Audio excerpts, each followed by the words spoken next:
ზოგჯერ სიცოცხლეს სიკვდილის ჯობია. გააჩნია როგორ სიცოცხლეს და გააჩნია როგორ სიკვდილს.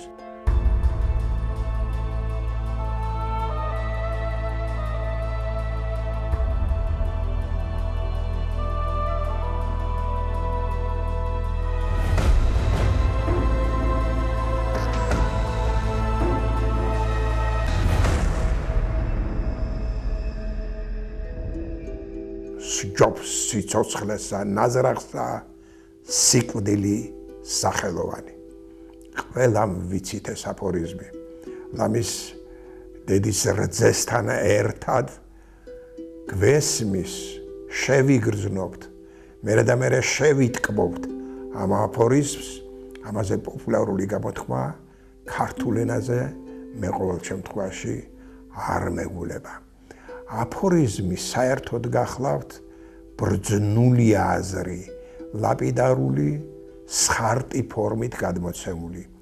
ყველა აფორიზმს არა, მაგრამ შოთას აფორიზმს და უმეტესობას ახასიათებს ერთგვარი უცნაურობა, პარადოქსულობა. ამაზე მეტი პარადოქსი რა არის, რასაც გასცემ შენია, რაც არა დაკარგულია. ლოგიკური თვალსაზრისით თითქოს უაზრობაა, მაგრამ ეს უაზრობა კი არა, სიბრძნე გახლავთ, რომელიც ასე ადვილად არ მოიხილება. ადვილი ის არის, რომ კაცმა თქვა სიძუნწე ცუდია, ხოლო ხელგაშლილობა რასაკვირველია, მოსაწონიაო. ანდა კაცმა თქვა სიკვდილი ცუდია, სიცოცხლე უკეთესია. ეს ყველაფერი მოვლენათა და საგანთა ზედაპირზე ტივტივებს. ერთგვარი ტრივიალური აზრია, ბანალური სიმართლე. სიბრძნე ყოველთვის საგანთა სიღრმეში არის დაანთქმული. ესე არის ამ შემთხვევაშიც. საერთოდ ალბათ, როცა განვიხილავთ აფორიზმს, იზოლირებულად, ამორიდებული კონტექსტიდან, ის თავის ფუნქციას მაინც ინარჩუნებს, რასაკვირველია. ეს ცნობილი აფორიზმი, რომ ჯობს სიცოცხლესა, ნაზრახსა, სიკვდილის სახელოვანი, დამოუკიდებელი თვითკმარი ღირებულებისა გახლავთ. ეს ფაქტია. მეცაც მოგახსენებთ, ჩემი ეჭვი კი არა, ჩემი ვარაუდი, არც ვარაუდი, რწმენა არის, რომ ამ აფორიზმაც მოიყვანა საქართველოს დღემდე. საქართველოს არა მარტო შეინახა ვეფხისტყაოსანი. საქართველოს არა მარტო უპატრონა ვეფხისტყაოსანს, არამედ ვეფხისტყაოსანმაც შეინახა საქართველო. ვეფხისტყაოსანმაც აცოცხლა საქართველო. და ვეფხისტყაოსანში ამგვარმა ადგილებმა, როგორც არის ჯობს სიცოცხლესა, ნაზრახსა, სიკვდილის სახელოვანი, აი ამ აფორიზმაც გვაცოცხლა და გვასუდგმულა დღევანდლამდე. აი ეს მინდა გაითვალისწინოთ. აფორიზმის სიბრძნე არის მეთქი, მაგრამ პარადოქსულობა ძალიან უხდება მას. ძალიან უხდება. როდესაც იმ სიღრმისეულ შრეებს განათებს თითქოს ეს აზრი, მოულოდნელი აზრი და რაღაც ახალ ჰორიზონტებს, ახალ სივრცეებს გაგვიხსნის ჭეშმარიტების ძიებაში. ახლა კონტექსტი მეთქი მოგახსენეთ. მთლად უგულებელ ყოფა კონტექსტისა არ გვარგებს. საერთოდ უნდა ვიცოდეთ, კაცმა რო თქვას, აფორიზმი იცი, უნდა იცოდე ვინ თქვა, რა კონტექსტში, როდის თქვა, რა მიზან დასახულობით თქვა და სხვა. უმეტესობამ ეს იცით, ვერ გაკადრებთ დაღეჭილად, რომ გავიმეორო ცნობილი ჭეშმარიტებები, მაგრამ მაინც მინდა შეგახსენოთ, რომ ეს აფორიზმი ამოთქმული არის ავთანდილის პირით. როგორც მოგახსენეთ, რუსთაველი ძალიან ხშირად თავის აზრებს, თავის იდეებს, თავის პერსონაჟების პირით გვიცხადებს, მაგრამ მათ შორისაც განსაკუთრებით წყალობს ამ თვალსაზრისით ავთანდილს. სიბრძნეთა უმეტესობა ვეფხისტყაოსანში ავთანდილის პირით არის ამოთქმული. ესეც ამასაც ავთანდილი მოგახსენებთ. ყოველთვის არ არის საკურველია. რასაც აგასცემ შენია, რაც არა დაკარგულია, მაგალითად როსტევანი ამბობს ამას. სხვა მომსაბრძელია, ასმათიაბებს და ასე შემდეგ. მაგრამ უმეტესობა აფორიზმთა ავთანდილის პირით არის ამოთქმული. იმიტომ რომ ერთგვარ ეტალონად, სიბრძნის ეტალონად მოაზრებული არის ავთანდილი. როდის ამბობს ამას? ამბობს თუ წერს სხვადასხვა. ამას ზეპირად არ ამბობს. წერით მეტყველების დროს, როდესაც იგი ანდერძს უტოვებს როსტევან მეფეს, როდესაც გაიპარება, მოგეხსენებათ ავთანდილი ორჯერ მიდის პირველად მეფის ნებართვით, თინათინის დავალებით, უცხო მოყმის საძებნელად, მერე როდესაც ბრუნდება 3 წელი მისცეს საამისოდობა და 3 წელი რო 3 თვეზე მიიწურა, მაშინღა მიაგნო კვალს კიდე 1 თვე ზდია ტარიელს და 2 თვე რო დარჩა ვადის გასვლამდე, მერმე ასმათის წყალობით დაუმეგობრდა ტარიელს, მისცა პირობა, ფიცი მისცა, რო არ მიატოვებდა გასაჭირში, რო დაუბრუნდებოდა და მასთან ერთად ეცდებოდა მოენახა მისი სატრფო. ამის შემდეგ ბრუნდება 3 წლის წასულია სპასალარი, სპასპეტი, ამირ სპასალარის ძე გაზრდილი როსტევანისა და გასაგებია, რომ არაბეთი მთელი არაბეთი შეიზრა სიხარულით. სამყოფი არაკმარის ცაცა გაიდარბაზესა. ასე არის ცაც გაიდარბაზეს სიხარულით, როდესაც ავთანდილი მოვიდა და შესრულებული დავალებით ოღონდ თინათის წინასწარ ეუნება, რომ ის ვერ მიატოვებს ამ თავის დაძმობილებულ ტარიელს და მალევე უნდა წავიდეს. მაგრამ ამის თქმა ერიდება როსტევანისათვის. ეხლა კაცმა რო თქვა 3 თვე, როდესაც ამხელა თანამდებობის პირი სპასპეტი მიდის ქვეყნიდან, ეს ქვეყნისათვის დიდი დანაკლისია. პლუს გაზრდილია, უყვარს, ადამიანურად უყვარს ავთანდილი როსტევანს. ეხლა თქმა საკმაოდ საჭოთი რო იყო, რო კიდე რამდენი გაურკვეველი ხნით უნდა წავიდეს. ვაზირი ერთგვარად გადმოიბირა თავისკენ. იმის ვაზირიც მიხვდა, რომ ცუდი ამბის სათქმელად იმეტებდა ავთანდილი, მაგრამ გადადგა ბოლოს ეს ნაბიჯი და წინასწარ გაუმხილა როსტევანს, რომ ავთანდილი წასვლას აპირებსო და საშენელი რისხვაც დაიტეხა თავს. დადრკა, სკამი შემოსტყორცნა. წყობიდან გამოვიდა როსტევანი ასეთ შემთხვევაში. ვარი კი არა, კინაღამ გადააყოლა ვაზირი ამ თავის მისიას. ნირწამხდარი ვეზირი ეუბნება ავთანდილს ამის შესახებ. ავთანდილმა იგრძნო, რომ არ გაუშვებდა როსტევანი, მაგრამ დამკავებელი მისი ამ გზაზე, რომ ძმაკაც მეგობარს ხელი გაუმართოს, რომ თავისი მიცემული სიტყვა აღასრულოს, არაძალა არ არსებობს. ამიტომ წერს ანდერს თავის ერთგულ შერმადინს უტოვებს მას, რომ გადასცეს ეს ანდერძი როსტევანს. ეს ანდერძი არის პოემის ერთ-ერთი მწვერვალთაგანი. სხვაჩორის მეორე წერილიც, აი ნესტანი რო წერს, საყვარლეს მიწერილი, მიჯნურს რომ წერილს წერს, ისიც მწვერვალია და რამდენიც ხნებათ. გულანშაროს ამბავი, უამრავი მწვერვალია, მაგრამ მაინც გამოსაყოფი. სიბრძნით არის გაჯერებულ, გაჭექილი. აფორიზმების სიმრავლე სწორედ ამ ანდერძში არის მოცემული. ამიტომ ცოტა შესავალი და მომდევნო ნაწილი, როდესაც ეს აფორიზმია ნათქვამი, იმას მოგახსენებთ. რა უარია მამასა, ომშიგან პირის ხმეჭელსა, შემდრკალსა, შეშინებულსა და სიკვდილისა მეჭველსა, კაცი ჯაბანი რითა სჯობს, დიას საქსლის ამბეჭველსა, სჯობს სახელისა მოხვეჭა, ყოველსა მოსახვეჭელსა.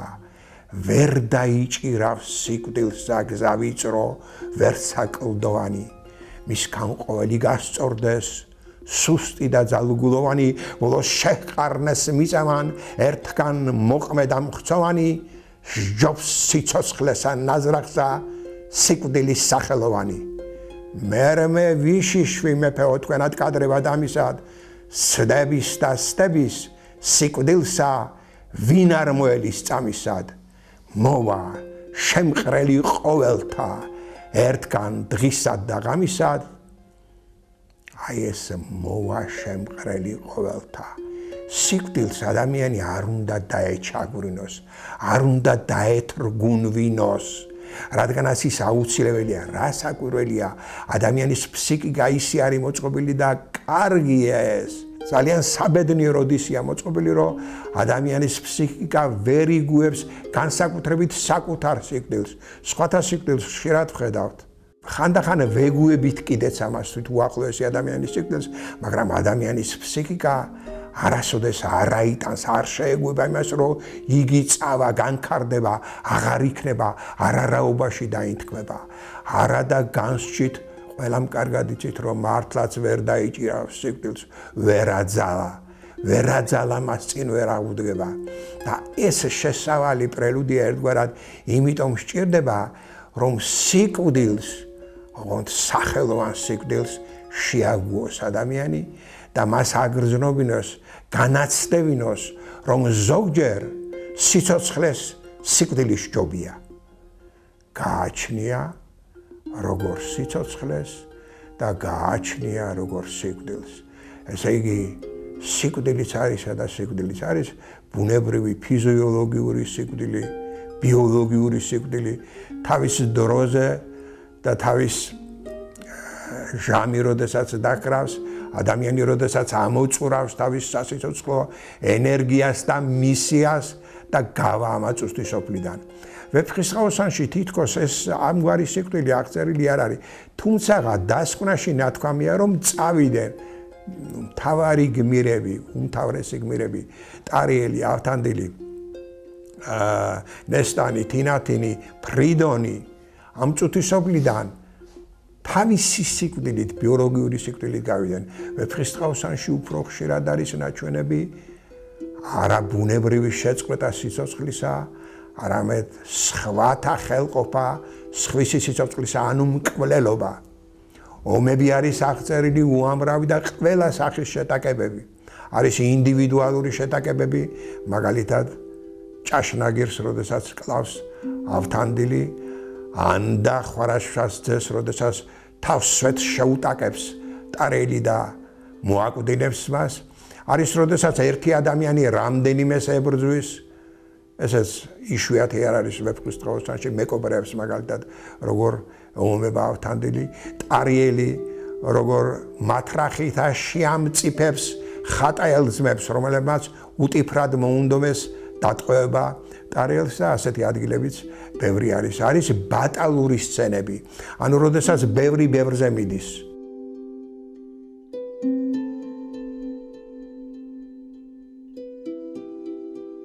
ასეთი არის შესანიშნავად აღწერილი, ფანტასტიკურად აღწერილი ხატაეთთან ომი ინდოეთისა, როდესაც ინდოეთის ამირბარი ტარიელის შეუძღვება, შევა მოხარკე ქვეყანაში. ზოგჯერ ჩვენი ახალგაზრდები თლად სწორად ვერ აღიქვამენ ხატაეთში შეჭრას ინდოეთის ლაშქრის აგრესორი არისო. ზოგიერთი წერდა ამის შესახებ. რამაზ მეფე მართალია ტარიელთან, სამშობლოს იცავს, ამიტომ ტყუილიც ეპატიება მას, როდესაც ვერაგულად უნდა შეიტყვოსო. უნდა მოგახსენოთ, რომ ეგრე არ არის, თუ კარგად დაუკვირდებით, აქ ტიპიური შუა საუკუნეებრივი ურთიერთობა ქვეყნათა შორის. ესე იგი, წინა ისტორიიდან რაღაც ისეთი სამსახური გაუწია ინდოეთმა ხატაეთს, რომ მათ გარკვეული ხარკი ედოთ ინდოეთს, ეს ხარკი შეუწყვიტეს. ესე იგი, ფაქტიურად დიპლომატიური დემარში მოახდინეს. ტარიელი აფრთხილებს წინასწარ, მოხარკენი ხართ, ხარკი გადაგვიხადეთ. მერდგული კაცი ინდოელებს ყველგან ყავთ, ტარიელსაც მათ შორის მოციქულები, რომლებიც ვითომდა რამაზის თანხმობას შემოუთვლიან, რომ გნებდებით, ნუ მოხართ დიდი ლაშქრით, ისე მობრძანდით, უიარაღოთ და ჩაგაბარებთ ყველაფერს, რაც შესაბარებელია, იქ ეტყვიან ტარიელს, რომ მუხთალი ხალხია ეს, გიმტყუნებენ, შეგიტყვევენ და დაგატყვევებენ, ან მოკლავენ უარეს. ტარიელი, როდესაც ამას ყველაფერს როგორც იტყვიან გაშიფრავს, მერე შეუთვლის, მაინც რაინდულ ეტიკეტს არ არღვევს, ღიად მოვდივარ თქვენზე, დამიხვდით, გამაგრდით და აღწერილი არის ეს ბრძოლა მოწინავე ლაშქრით არ დაუწდის თავის ძირითად ლაშქარს, მოწინავე ლაშქრით ტარიელი დაიძრება მოწინააღმდეგისაკენ, შუბი ვთხოვე, ხელი ჩავყავ, მუზარადის დასარქმელად, საომარად ატეხილი ვიყავ მათად გამტეხელად ერთ საათ წავწყდი უტევანსა, წავგრძელდი და წავეგრძელად, მათ ურიცხვი რაზმი ეწყო, წყნარად დგეს დაუმყვრებლად. ახლო მივე, შემომხედეს, შმაგიაო ესე თქვესა, მუნ მიუმართე მკლავ მაგარმა, სად უფროსი ჯარი დგესა, კაც შუბი ვკარ, ცხენი დავეც, მართ ორნივე მიხვდეს მზესა, შუბი გატყდა, ხელი ჩავყავ, გააქებ ხმალო, ვინც აგლესა, შიგანისრე განვერიე, გნოლის ჯოგსა, ვითა ქორი, კაცი კაცსა შემოვსტყორცი, ცხენ კაცისა დავდგი გორი, კაცი ჩემგან განატყორცი ბრუნავს როგორც ტანაჯორი, ერთობს სრულად ამოვწყვიდე, წინა კერძო რაზმი ორი. არის აქ ბრძოლის აზარტი? არის აქ იმის საფუძველი, რომ ზოგმა ახალგაზრდამ ასე აღიქვას ეს ადგილი, რომ ვეფხისტყაოსნის გმირებს, მათ შორის ტარიელსა და ავთანდილსაც სისხლის მოწყურებული ხალხია, ყელამდე სისხლში მდგარი ხალხია. ბრძოლის აზარტს ისე ყავთ აყვანილი, რომ ისინი სისხლს დაწაფებულნი არიან. არა, ამ დასკვნამდე არ უნდა მივიდეთ. ვეფხისტყაოსნის იდეალური პერსონაჟები მაინც უსისხლო ხალხია, ისინი თუმცაღა სისხლს ღვრიან და ხშირად უამრავ სისხლსაც ღვრიან, მაგრამ ღვრიან სამართლიანი საქმისათვის. ხოლო როდესაც დაიმორჩინებელ მოწინააღმდეგეს, მათ შორის რამაზ მეფესაც, მერე ქვეყანას ჩასხამენ, არავის არაფერს არ უშავებენ და მეცაც გეტყვით, რამაზ მეფეს როდესაც დაბორკილს წამოიყვანს და წარუდგენს ფარსადან მეფეს, შემდეგ დააჯილდოებენ მას და დაჯილდოებულს გაუშვებენ უკან, შემოირიგებენ, როდესაც დიპლომატიურ სამართალს აღადგენენ. აი ეს გასათვალისწინებელია. ბრძოლის აზარტიო, ექნება ადამიანი, როდესაც ადამიანის მოდგმას, ანუ ადამიანს კლავს, ის ნორმალურ მდგომარეობაში არ შეიძლება იყოს. ვერ იქნება ის ნორმალურ მდგომარეობაში. მოკვდინება ადამიანისა უზარმაზარი ცოდვაა და ეს მოკვდინება ყოველთვის წყობიდან გამოსულმა ადამიანმა უნდა ჩაიდინოს. ამიტომ არის, რომ ვეფხისტყაოსნის გმირები თვითონ წერს ტარიელი, საომარად ატეხილი ვიყავ მათად გამტეხელად. ეს რომ არ ჩაუნერგო შენ თავს, რომ შენ ადამიანის ძეს, ადამიანის მოდგმას, სიცოცხლეს უსწრაფებ, ვერც ვერასოდეს ვერ აკეთილ საქმეზე ადამიანს ვერ გაიმატებ. არადა ცხოვრება ვაგლახისია მოწყობილი, რომ ადამიანი ხშირად ადამიანს კლავს, ადამიანი ადამიანს იმეტებს და ასე შემდეგ. ახლა ვეფხისტყაოსიდან წამოსული ეს სიცოცხლესა, ნაძრახსა, სიკვდილის სახელოვანი, მერე ერთგვარად მოდებულია მთელ ქართულ ლიტერატურაში. მისი პერიფრაზირება, მისი გათამაშება მერმე სხვადასხვა ავტორთან ხდება. მე განსაკუთრებით მხიბლავს ამავე თარგზე გამოჭრილი სულმნათი აკაკის სიტყვები. სჯობს მონობაში გადიდკაცებულს თავისუფლების ძებნაში მკვდარი. საერთოდ მონობა უბედურებაა. კიდევ უფრო დიდი უბედურებაა, როდესაც ადამიანი მონობაზე ხელს ითმობს, კარიერას იკეთებს და ეს აკაკის დროს მის თანამედროვე საქართველოში ხშირად ხდებოდა ვაგლახმის შემდეგაც. ყველაზე მაღალი, ამაღლებული ფორმა არის, როდესაც ადამიანი მონობას ებრძვის და თავისუფლებას ეძებს. თავისუფლების ძებნაში მკვდარი ყველაზე უკეთესი მახასიათებელი არის სიკვდილისა. ავთანდილის ნათქვამი სჯობს სიცოცხლესა, ნაძრახსა, სიკვდილის სახელოვანი და მერე აკაკის ნათქვამი, რომ სჯობს მონობაში გადიდკაცებულს თავისუფლების ძებნაში მკვდარი, ერთ თარგზეა გამოჭრილი, ოღონდ აკაკისთან უფრო დაკონკრეტებულია ის, რაც იქ უფრო ზოგადი სახით არის გადმოცემული და არ შემიძლია კიდე ამ საუბრის დროს, სიკვდილ სიცოცხლეზე საუბრის დროს, სახელოვან სიკვდილზე და სამარცხვინო საძრახის სიცოცხლეზე საუბრის დროს ვაჟა არ ვახსენო. ვაჟამ შოთას შემდეგ, ვინც ის ქართულ სინამდვილეში ყველაზე უკეთ დაინახა სიკვდილ სიცოცხლის გარკვეული თვალსაზრისით არა მარტო დაპირისპირებულობა და ანტინომურობა, არამედ ერთიანობაც. ვაჟასთვის სიკვდილი გარკვეული აზრით სიცოცხლისავე ფორმაა. ღმერთი გიშველის სიკვდილო სიცოცხლე შვენობს შენითა. ბრძანებს ვაჟა. სიცოცხლე უყვარს, ეს მიტომ დასვა წესა და სიკვდილი გაუჩენია მას თავის გასაკვება და ხედავთ რემს ლაპარაკობს ეს ჩარგლელი გლეხი. რა სიმაღლებს მისწვდა, ჩვენ რო გვეგონა რომ სიკვდილი სიცოცხლეს ბოლოს უღებს არა, სიცოცხლეს კვებავს სიკვდილი. დიდი მეცნიერი დიმიტრი უზნაძეც უნდა გავიხსენოთ, რომელიც სიკვდილს უწოდებს დიდ რეგულატორს, მარეგულირებელს სიცოცხლისას. სიცოცხლე ცოცხლობს ყოველგან, სიკვდილი არ ჩანს, მომკვდარა, დიდება უფლის სახელსა, რა კაი საქმე მომხდარა აგა. ბრძანებს ვაჟა. და ერთი პოეტს უნდა ვახსენო ამ კონტექსში, რომელმაც ასეთი რამ ამოთქვა. რახან სიცოცხლე ასე ნავარდობს სიკვდილის ყველა კარი დარაზეთ. ეს იმ ბედნიერ დღეს გაუმარჯოს, როცა ჩვენ გავჩნდით ამ ქვეყანაზე და ეს არ არის გაზულუქებული კაცის ნათქვამი, ეს არის 25 წლის ფილტვებ დაღრღნილი პოეტის ნათქვამი, რომელსაც ასეთი შემაბარბაცებელი სტრიქონიცა აქვს. როგორ არ მინდა წავლოსენო, ლექსი ქართულად რომ მოგვიხსენო, როგორ არ მინდა ჩემს სიჭაბუკეს დააჩდეს შენი შავი ჩრდილები ეს რა უშრეტი ცეცხლით დამბუგე პირს მარიდებენ ქალიშვილები. ამაზე ტრაგიკული სტრიქონი ქართულ სინამდვილეში არ მეგულება ლადოს ნათქვამია. ლადო ასათენის ნათქვამია და თანამედროვე ახალგაზრდებას უნდა გავითვალისწინოთ. სიცოცხლეს გაუმარჯოს, სიცოცხლეს დავეწაფოთ ოღონდ ღირსეულ სიცოცხლეს.